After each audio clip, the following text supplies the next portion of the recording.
Welcome back, y'all. Today on Brown Enough, we are joined by Saadia Khan, the founder and CEO of Immigrantly Media. Saadia is building one of the most exciting and vital media platforms today, creating space for stories that are often ignored, flattened, or misunderstood. We talk about narrative power, representation, and what it takes to build independent media rooted in truth, dignity, and belonging. If somebody has genuine curiosity, interest, love, and if they are intentional about it, we should give them the space to own that part of who they are and whatever they're experimenting with without judging them. This is a conversation about leadership, courage, and the responsibility and joy. Let's never forget joy of telling our own stories. Let's get into it.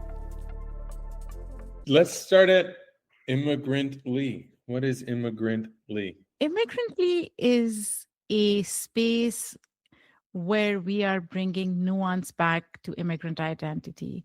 We are recreating the image of what and who an immigrant is and what it entails.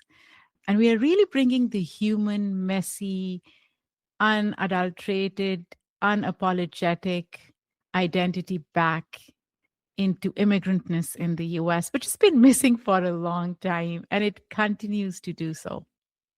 Has it ever been there? This nuance you speak of? That's a great point. I don't think it's ever been there. There's always been this dichotomy of good versus bad immigrants in the US, and we've seen it play out in all different eras, right? Irrespective of who's in power, irrespective of what policies ensue. I think immigrants are internalizing that. They've internalized it, they've accepted it, and they see themselves through that lens.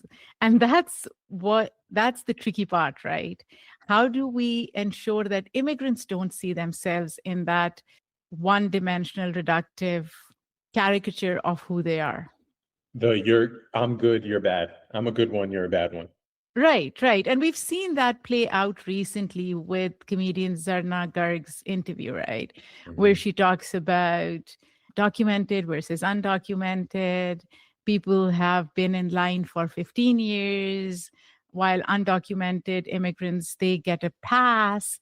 And that really shook me. It did, because that's an added layer of when you are a privileged immigrant, you're easily pitted against those who may not be in positions of power and privilege.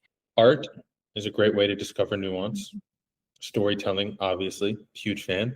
So why did you jump into podcasting as a way to explore this nuance? Because I love podcasting. I'm an avid podcast listener, even before we started Immigrantly, which, by the way, started as a creative project before we became a company in 2024.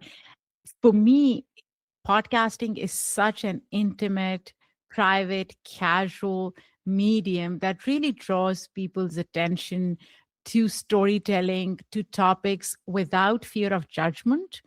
It's, no judgment. It's a space where you can be yourself, you can learn and unlearn in your own time. You're not held accountable for what you know and what you don't. And I think that's so powerful about podcasting. And then we see this explosion, right? Podcasting is increasingly becoming one of the most used platforms and mediums, right? 56%, if I am not wrong, of Gen Z listen to podcasts. More than 50% of Americans are listening to podcasts, which is like 156 million Americans listening to podcasts. So how can you not use a medium that's so widely used and appreciated? And as I said, I listen to podcasts every single day. But I listen to true crime, and do not judge me on that. I am a huge true crime junkie, and I don't know what part of me really, is drawn to that, but I consume podcasts on a very regular basis. Are y'all making true crime? We did. We did. So, but we called it ethical true crime. So it's called Invisible Hate. We made around 60, 70 episodes. And I kid you not, Chris, that was one of the most listened to most interactive podcasts because people would reach out to us and they would suggest cases. And this was basically focused on hate crimes against minorities in the US. So people would recommend cases and stories. Tell me more about what makes it ethical. We were not sensationalizing them. It wasn't for commercial consumption. We were very intentional and respectful of victims, especially. And our stories were pretty much focused on victims, right? On celebrating victims rather than glorifying the perpetrators, which happens a lot in true crime. And I remember once somebody whose story we'd covered on Invisible Hate they left a review for Invisible Hate, and they were like, I'm always, and I'm paraphrasing it here, but they were like, I'm always scared to Google my name, or every time something comes up about me, I'm hesitant to see what it is. And this is one podcast that really, presented my story in the most nuanced fashion. And that was the biggest compliment for us. This word nuanced comes up again, right? Like it's in the reviews, it's in the way you want to tell stories about our people, our histories. When did you fall in love with storytelling, I guess, as an artist? When were you like, oh, I think I'm good at this, I have an ear for nuance? I don't know if I think I'm good at it. I still struggle with that notion, right? I come from a culture where we are taught to be humble, so we don't brag at all. I will say this. I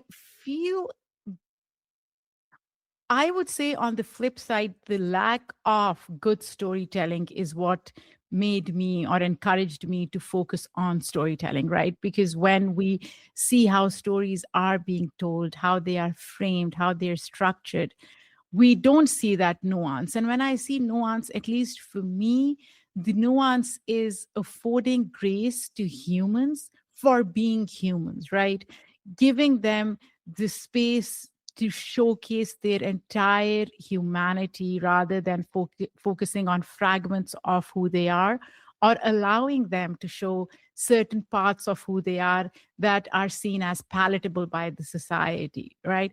So for me, the lack of good storytelling is what motivated me to be a storyteller and to hold myself accountable. I mean, full disclosure, I have biases. I grew up with certain biases.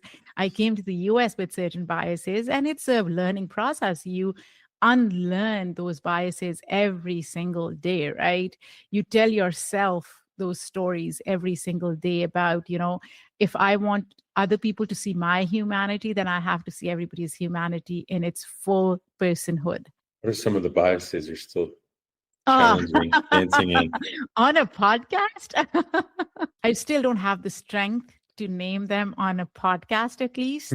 I do have those conversations with my therapist a lot. Yesterday, I was with my therapist and I was talking to her about this, and she was like, you're too hard on yourself. You're human, and you have to recognize that, yes, you may have certain preconceived notions about people and ideas and societies. But hopefully at some point or in the future, I'll be able to talk more openly about those biases. But recognizing them, I guess, even in the privacy of my own space at home and with a therapist, is, in my mind, the first step towards dismantling them. What are you excited for in the lineup? And then if anyone listening here is like, oh my God, I didn't know about that, I'd love to be a part of that. What is their journey, if possible, for it to be like, I have a story for you, I have an invisible hate story, I have this? Yeah. I mean, they can reach out to us anytime. They can reach out to me directly. I have an email, saadia@immigrantlypod.com. In terms of what's in store, we are launching a food podcast with a proud Latina, Claudia Paul. She is 2015, 2016 MasterChef winner. And I just love Claudia's energy. And the podcast, I can say it here, is called Bitefully. Claudia brings so much energy and aura, and we'll be talking about memories. So the podcast will be centered on a food memory, and it could be any food memory, right? Sitting down with your grandmother and eating something, or immigrants who came to the US the first time when they landed. What was one thing that they tried, and what was their food memory? Or growing up in an immigrant household or any household trying something new. So it's pretty much centered on that. It launches in March, and then we launched an app. It's called Belong on Your Own Terms. And Cool. Chris, this is something that it came to us organically. It happened unexpectedly. We weren't really expecting it to happen. It was an interesting transition from podcasting, because it's also a testament to the fact that podcasting can be repurposed into and repackaged into so many other learning tools. And I call it like your confidence building companion, your empowerment companion, right? If you are in Starbucks line and the barista pronounces your name incorrectly and you're like, maybe my name is so difficult to pronounce, maybe I should not correct them. Well, this app will give you the confidence to say, hey, by the way, my name is this. Wait, what else does it do? This is cool. It has all these interesting things, exercises, journals, journaling activities, where it really helps people uncover and unravel parts of their identity that they feel are hidden, or they are embarrassed or ashamed to talk about, and just having that companion to help you become comfortable with those parts, those hidden parts that you may not even consciously think about. And I kid you not, I am using this app. I use it every day. The other day, it asked me a question about one small thing that brings me joy. And I was like, drinking my iced Americano every day in the morning. And I would never have consciously thought about iced Americano bringing me joy. But just, again, this process of going through an introspection of thoughts and discovering parts of yourself that you're embarrassed to talk about, and then and to have the vernacular to confidently talk about them. Again, something that I wish I had when I came to the US. That's so good. Not our favorite. I can't say, yeah, it is my favorite. That's fine. My favorite episode I think we've ever done on this show was, we did two of them. Listeners sent in stories about their names. Huh. And the things they felt about their names. It was too much, or why they were named this, or how beautiful it was to re-fall in love with their name, or to claim their name. Or we had people who said, my name is blank, something long, and then I shortened it to April, which is not their name, or the whiteifying of the name, or so many of these things. And it was easily one of my favorites, because you saw how much power was in this name, how much nuance, right? Yeah. This word, this powerful word. And this makes me think, sometimes we think shortening our names or Americanizing our names or changing our names is okay, right? Because it's an assimilation exercise, and it's important because people may not be able to pronounce our names. But imagine the need to do that, right? To feel the need and to take that burden and onus on yourself to do it. I would not do it in Pakistan. But the fact that if somebody is doing it here, even like first or second gen, and I see second gen kids doing that a lot, and you're a second gen kid, right? I see my daughter does it often, and it really pisses me off, especially when she's in Starbucks line. And look, I get it. She doesn't want to explain to barista how her name is pronounced. She just wants to get her coffee and leave. And for me, every time she shortens it to, her name is Palvasha. People cannot pronounce it. And she shortens it to Pal. And the funny thing is, it's like, I get why she does it. I just don't approve of why she does it, if that makes sense. Yeah, 100%. It's part of it is and this is the good debate, right? This is a nuanced debate. Like, the work it sometimes take. I was at this event, I was at this like donor gala thing, and someone came up to me and said, an old white lady said, "I love Big Bunny so much." And I knew exactly who she was talking about. And I was like, "You do? That's good."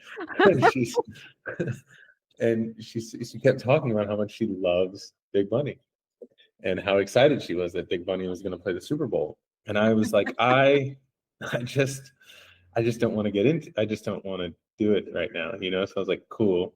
Love that you love Okay. that. So I have a follow-up question to this. What was how was your brain processing it internally? Yeah, I was shocked. I was like, if anyone's watching, they'll see my look on my face. It was like this. I was just like, I was grinning so hard because I was like, she's trying. There's effort here. She wants to connect. She even said something like, "My nephew makes Big Bunny merch." And I was like, your nephew hopefully makes the right merch. Um, and and but so many thoughts, and this is what I talk about with bodies of culture, is we're the real mathematicians, because your daughter goes to a Starbucks and has to do the math. Do I want to do the effort to explain? Do I want to do the effort to hear it wrong? Or do I just want to do this? And does that take more from me, or does it take less from me? Or, and so I'm at this gala and this woman says this, and I have to start doing the math, right?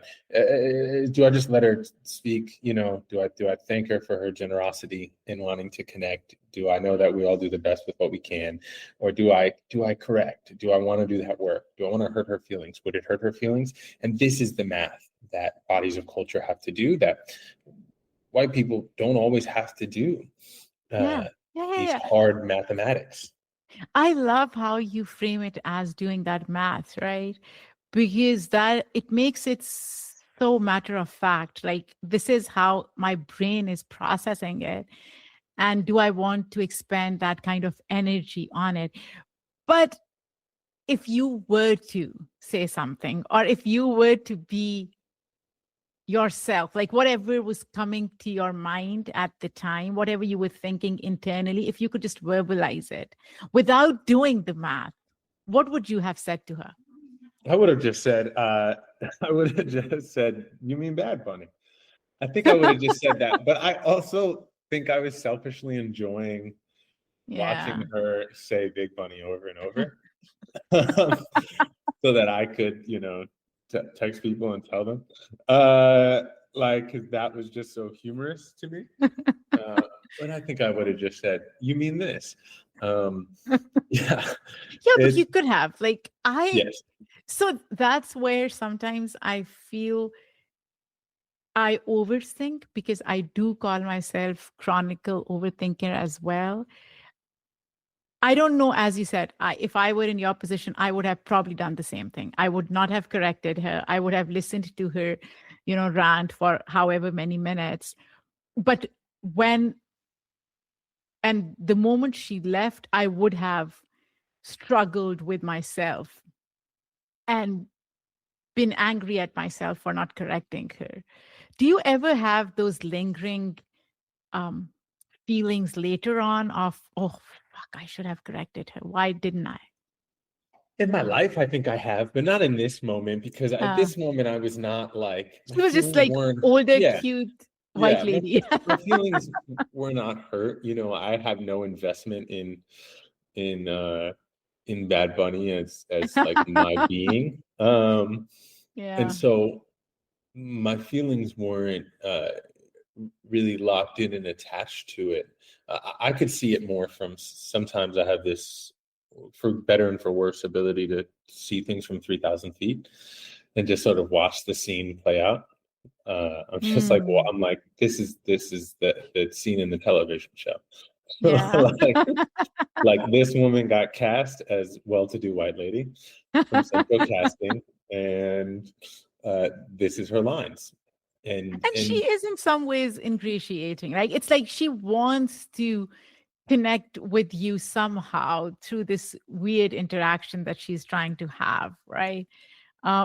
So yeah, full marks for that, though. I think part of it is sometimes we also again, nuance. Like, we associate certain things or art forms with certain people, which is part of the problem.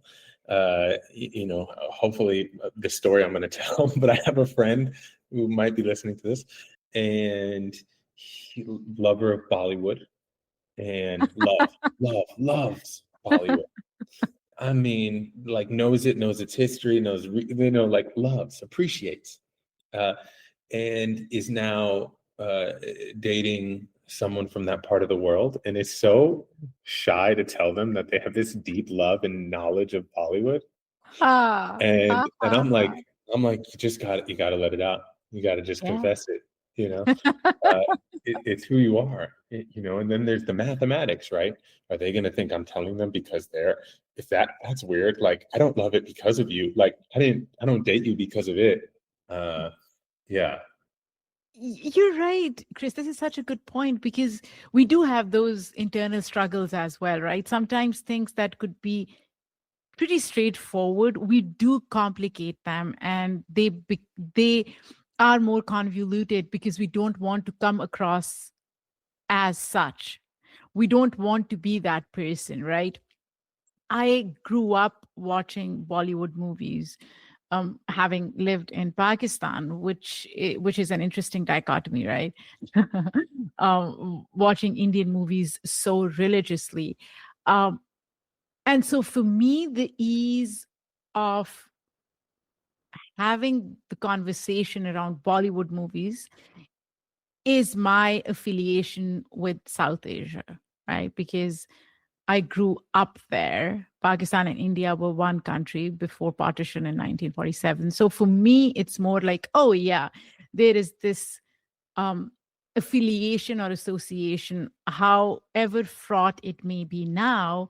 I understand the language and I understand the culture, and hence, but for somebody like your friend, they may be thinking that I am so far removed from that culture. If I own it and if I'm trying to learn about it, it may come across as me co-opting it, or, presenting it as something that it isn't, right? So the judgment part comes in. And sometimes I do take a pause and wonder if we also need to, when we talk about nuance, and we've been talking about nuance throughout this conversation, is if we need to create nuance around, hey, if somebody has genuine curiosity, interest, love, and if they are intentional about it, we should give them the space to own that part of who they are and whatever they're experimenting with, without judging them or blaming them for co-opting something.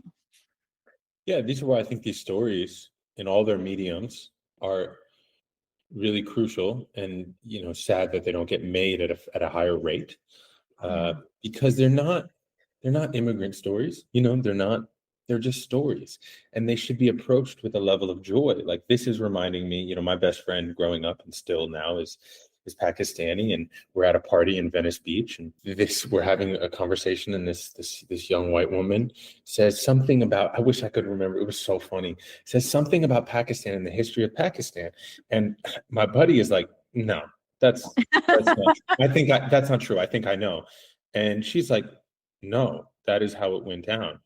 And then we like Google it right there, and he's like, I didn't even know that about like my home. Like, I just got out-knowledged like, that's so interesting, by some white woman who loves world history. And those are the stories that are joyful to me. Like, we still laugh about that.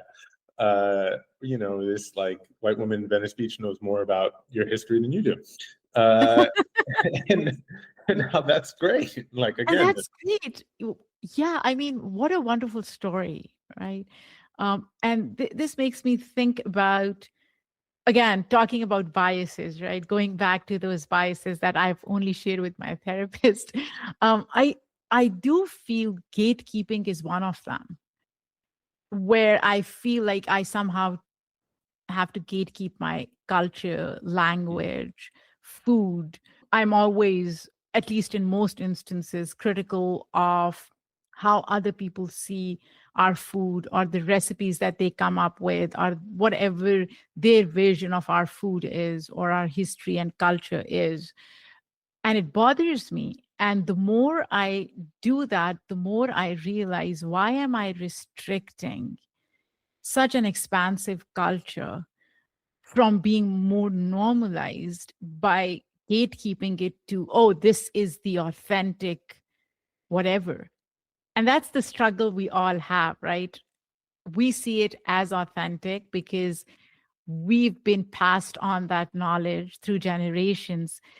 But then who is to define authenticity? And is authenticity as important as normalization of something? I love bringing our honest gatekeeping to the forefront. I mean, it's anyone who does yoga. Like, what a great possible thing that has been at times co-opted, at times disrespected, at times wildly respected.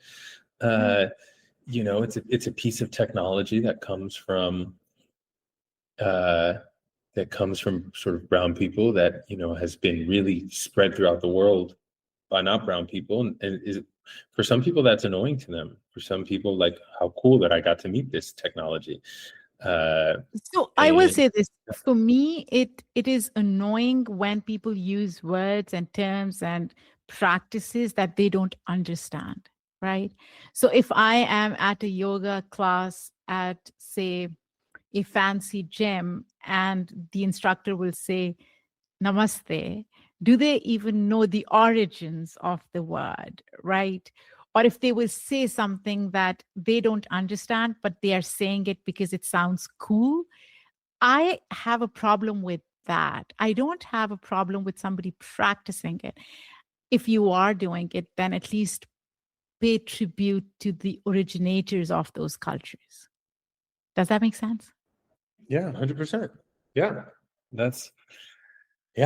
I'm a practice Buddhism, and I know that 5 white people brought it really to the West. Like they kind of single-handedly did that.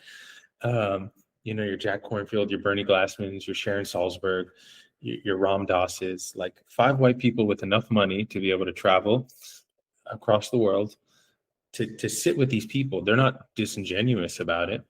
Right. And they bring it here, and I'm so grateful they did. We have to spread medicine however we spread medicine. And so, yeah, again, part of the mathematics. Is it right at this moment, right now? Are the ingredients all right?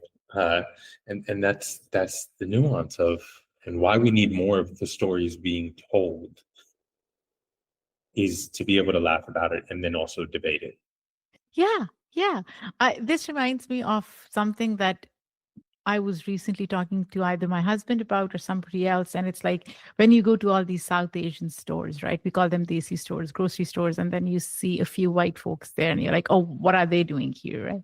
And there's been a lot of debate around, why do you see white people in all these different stores, South Asian stores? And for me, it's okay. Why are we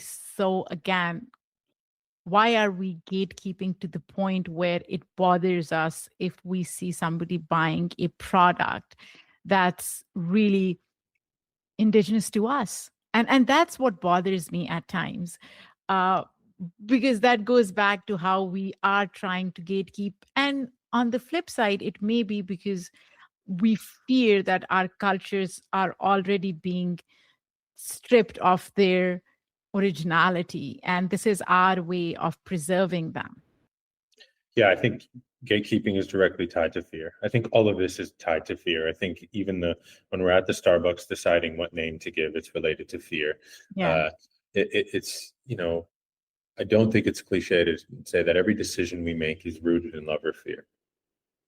That's yes, true. There's nuance, but like the grand scheme is like, this is a loving act, this is a fearful act. I do really believe that. And if we're talking about cooking, I'm not talking out of pocket to say here that for a while, the best Dominican food in New York, not Dominican food, the best Filipino food in New York City was cooked by a Dominican. I'm not surprised though. I'm not. Chef Miguel Trujillo, it was called Jeepney.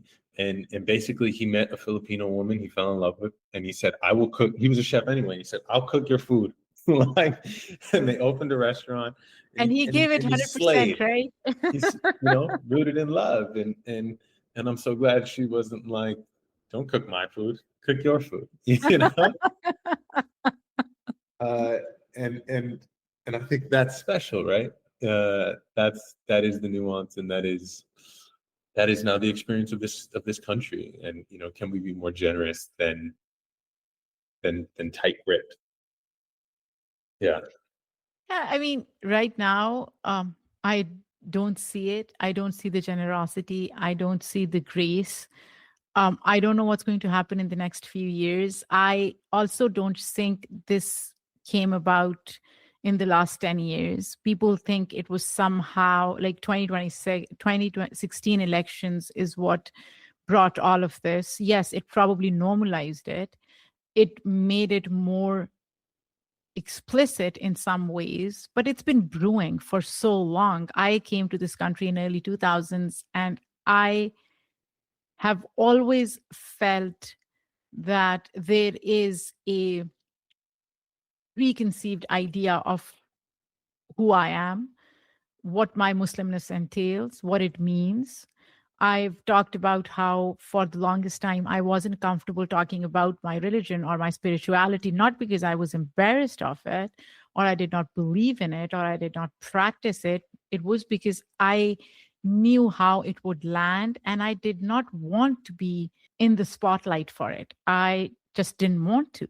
So I think the problem, as you said in the beginning, the lack of nuance that's existed for so long in this country, the problem has existed. It's just surfaced now. But I think blaming one person, one party, one individual, one ethnicity is wrong. We just have to do a deep dive introspection and see where it all started. And individually and collectively, we have to check ourselves. I think we do it unknowingly sometimes ourselves as well. But right now things aren't looking great. Sometimes I'm unhopeful, but at this moment, I want to. I'll hold the hope for us. Even though just yesterday I was like, I was angry. I wasn't unhopeful. I'm never unhopeful. I can get angry. There was this report that came out from UCLA media and things being made, and it's like 96% white people. Oh yeah, yeah. I saw it on Instagram. Yeah, it's just like it's so terrible. Are we regressing though? I think yes, they were. 100%. Yeah, we are, right? All of a sudden we're going back to, I don't know. But it's not all of a sudden. It's like. Yeah, you're right. I contradicted myself by saying all of a sudden. It seems as if it's happening right now. It seems as if everything is disintegrating right now. But again, it's culmination of years. Yeah, I mean, you said something about you get angry but not unhopeful. How do you parse it out? Like, what is the difference between unhopeful and angry? Yeah, so in my practice, like fierce compassion is really important. That word fierce is really important. Because fierce is pointed. Like there are depictions of many Buddhas with swords in their hands. This is true of many Hindu gods too, like the weapon is important for the love even. Like you need the protection, you need the fierceness. You need to know when injustice is taking place and how to appropriately respond to injustice. It doesn't break you because you are so built up. You are strong. You are prepared. You are fierce. You have your armor. You have your sword, and you know when to strike. And so that's why I say like it'll make me angry, but it won't break me. Like I'll see the report and I'll be like, that's whack. That's annoying. I'm pissed. I'm going to push forward. Yeah. Yeah. How much do you think funding and resource allocation plays a role in who's telling stories? 100%. What those reports never show you is what the executives look like who signed the yes. check. That is not why you're on this show, but it's why I love chatting with you, is because you were a check signer, right? You're giving opportunity. And the stories and the nuances don't change until people like us are signing the checks. not just receiving them.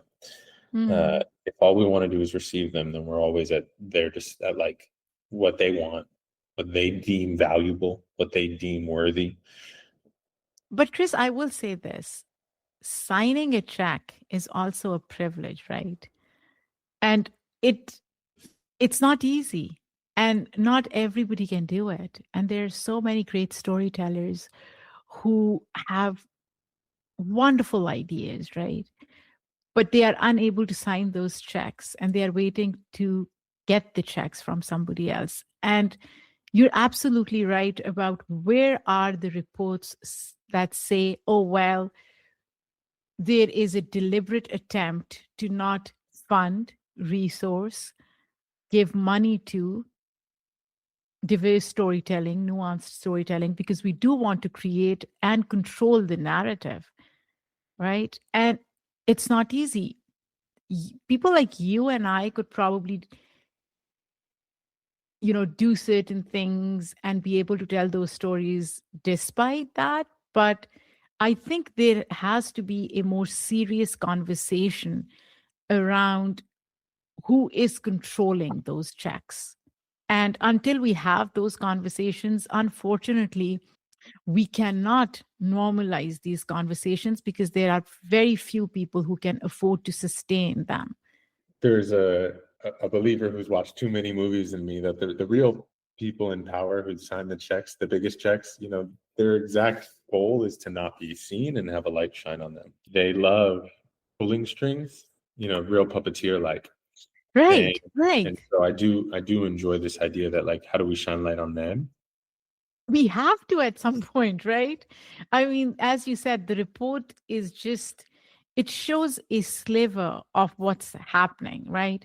There is, okay, this is the consequence of, but why is this happening?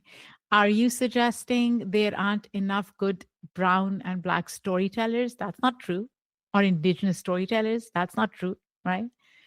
So, where is the disconnect? And I feel that is such an important conversation to have. And again, going back to biases, I do think, and I've spoken to a few people about this, and this is maybe I'm now going off course right now, but I feel even people of color, when they are in positions of power, they don't extend the same grace to their own communities. They don't see the light. They want to approximate to that whiteness and to be like them. So I think it's not just white execs doing this. I think even brown execs in those positions are probably doing the same, or at least imitating part of it.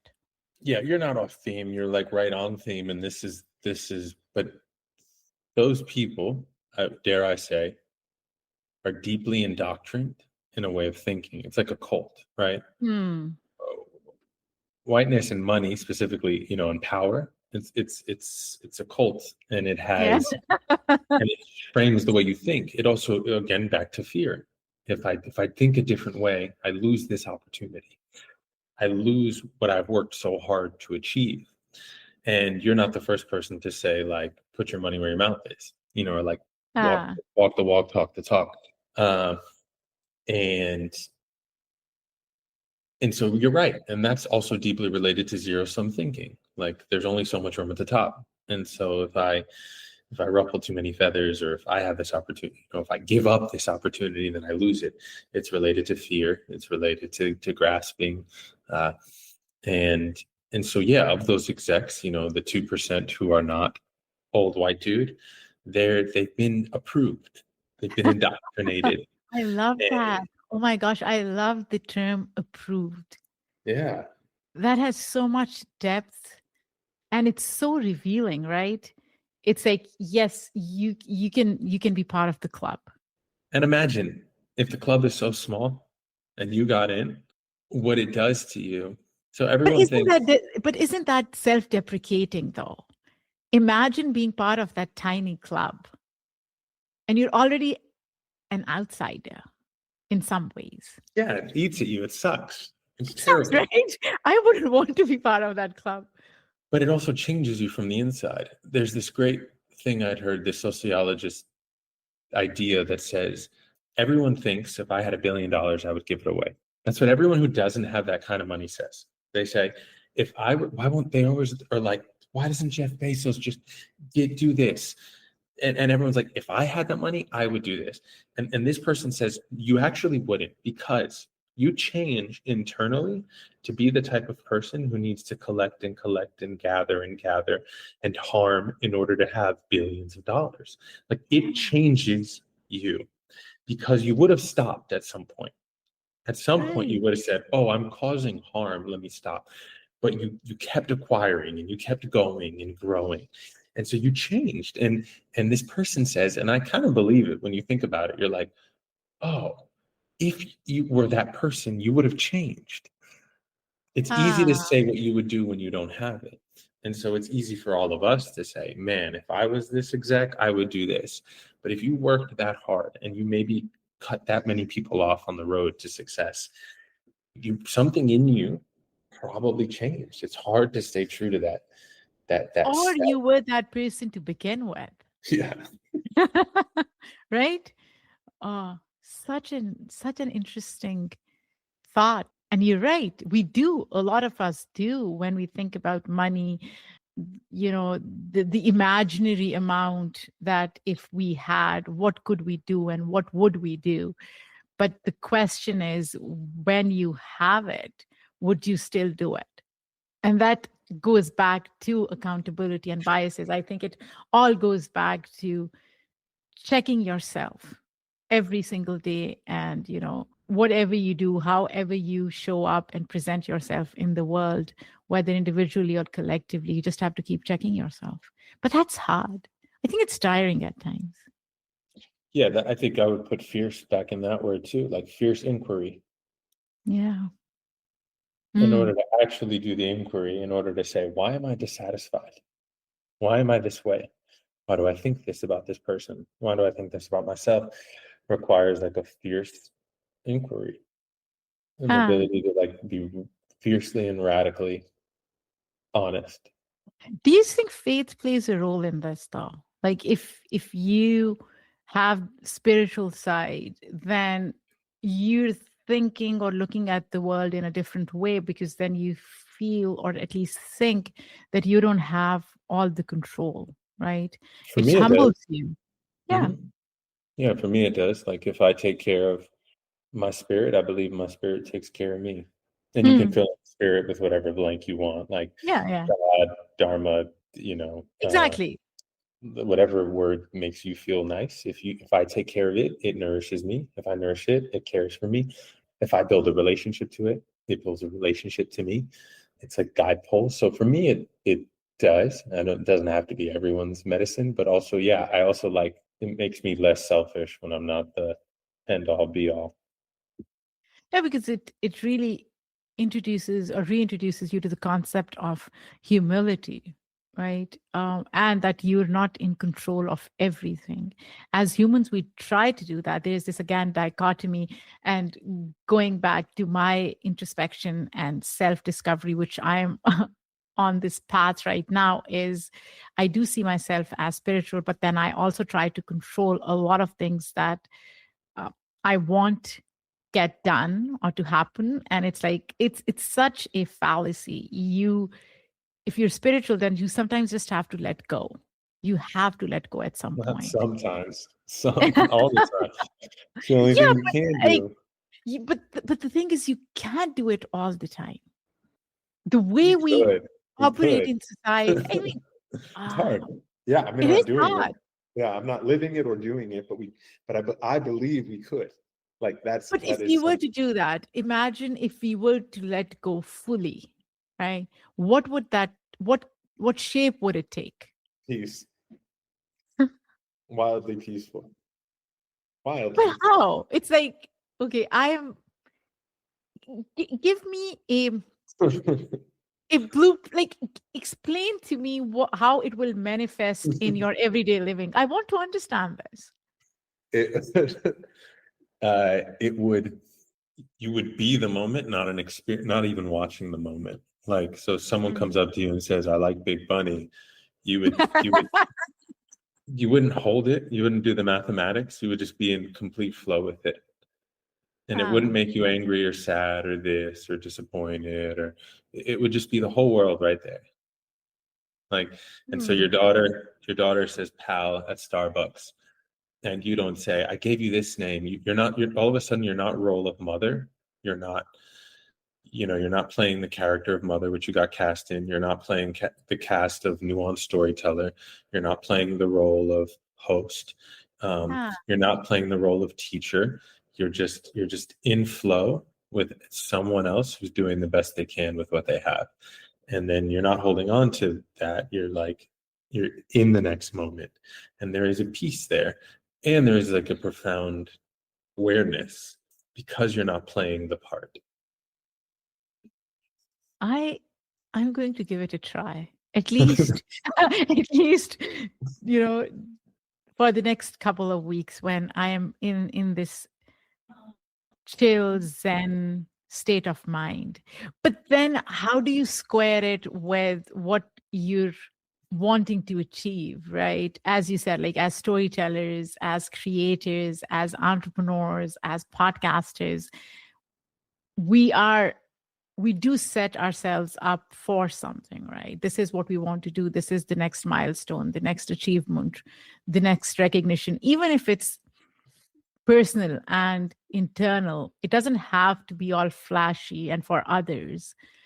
But if you are in that let go mode, that Zen mode, then everything seems to float, right? But then how do you achieve all of that? Well, you'll never achieve all of it. And so I think that's the like meditation for mortals part is like, oh, I'm not going to read all the books. I'll never touch all the things. I'll never go to all the places. I'll never, and so what I have an opportunity is to be here now and to engage with this and to touch this and to love this and to love this. Contentment. Yeah. With present.